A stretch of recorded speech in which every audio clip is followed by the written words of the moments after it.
welcome back to the channel. Today I'm going to be starting a new series on Art Deco cameras, and I have a few in my collection, and the first one we're going to have a look at is a French camera, and it is the MIOM or MIOM Lec Junior. So let's have a look. Up until I was searching for Art Deco cameras, I'd never heard of the company M.I.O.M, and it's actually MIOM, and it is the manufacturer d'Isolants et d'Objets Moule, if that's a good pronunciation, although my French is not particularly good. And translated, that means manufacturer of insulators and moulded objects. And they were based in Vitry-sur-Seine, 4.5 miles from the centre of Paris. And incidentally, when we get to it, the lens was also made in Paris. So the company M.I.O.M started manufacturing cameras in 1936, and this actual camera, which is the Lec Junior, if you can see that there, Lec Junior, was the first of their cameras from the research I've been able to do. So in 1936 we were at the height of the Art Deco period, and this camera is typical of the angular shapes of that style. From the, as I say, the angular body and the triangular shape of the viewfinder. It was manufactured in black Bakelite, and there's a granular structure on parts of the body, as you can see. So let's have a look at the camera in a little bit more detail. On the top, as you can see, we've just got the wind on button or knob for the film advance, and then we've got the triangular viewfinder. Looking through the viewfinder, it's only a small image, and it just gives you an idea of what you're taking. So it's not particularly bright, but it's functional. So let's have a look at the front of the camera, and that is dominated by the lens and the lens barrel, if you like. Now the lens is a Duxor Series 4A, as it says there, from Paris, and it is a 60mm fixed focus meniscus lens. And it being a fixed focus lens, everything from 8 foot to infinity will be in focus.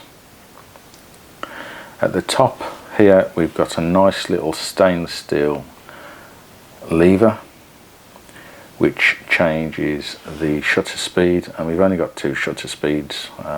Time, if you can call it a shutter speed, where you if you're using a remote release, which this shutter button has, then you can choose what shutter time that you want. The second shutter speed is instant, and that is 1/50th of a second. And at the bottom of the lens here we have a nice little stainless steel knob, for want of a better terminology, and that gives us access to the 2 f-stops. The first one is average light, which gives us an f-stop of f16, and we have very bright, which gives us an f-stop of f22. And then on the side here we have the shutter button, which, as I said, is threaded, and it's a rotary shutter,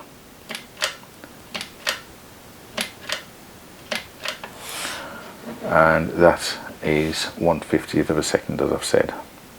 So at the bottom of the camera we have only one thing, and that is the tripod socket. Now I'm not exactly sure what size this is, but it's certainly not a modern size. I'll have to look that up. There's not much on the back of the camera, just this red window, so that we can see what frame number we're on the film. The film, by the way, is 127 film, and I do have a roll of Rarer Pan 100S, so I'll be using that soon. I've got a few 127 cameras, and I'm not sure which one I'm going to use it on yet. I'll need to get a few more, to be honest. So it will give us a 6 by 4 centimeter medium format image, and we get 8 images per roll of film. So let's have a look at the back here, and there's no evidence of any way to release the back, and what you do, let's just wind out a bit, is there's a tab here on the side, and you just pull that and the back of the camera just pulls out like so.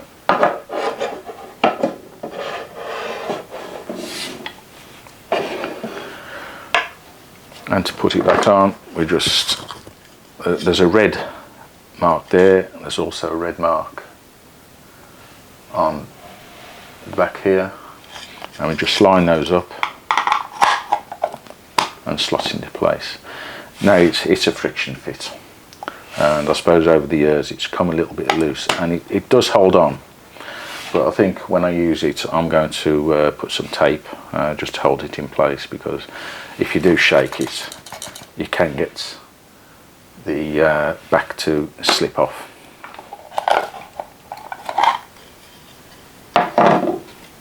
Here we can see an empty spool which we need to take out.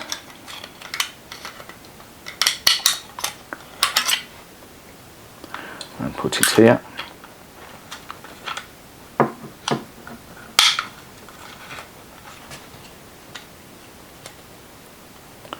There we go.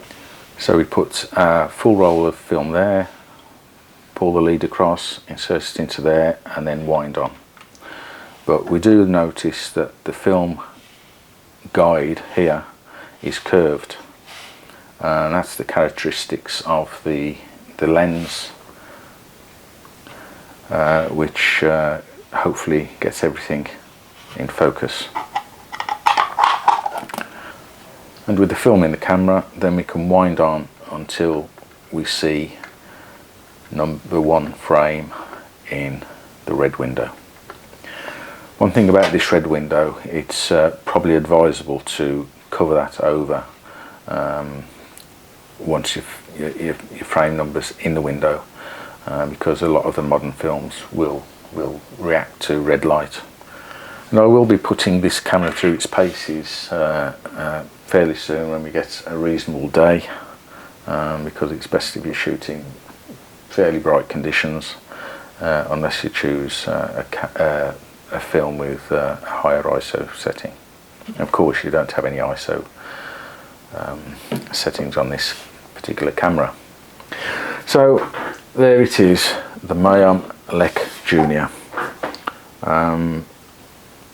If you're interested in seeing any more videos on Art Deco cameras, I will be making a few more videos in the coming days and weeks, and I will be putting all of these cameras through the paces.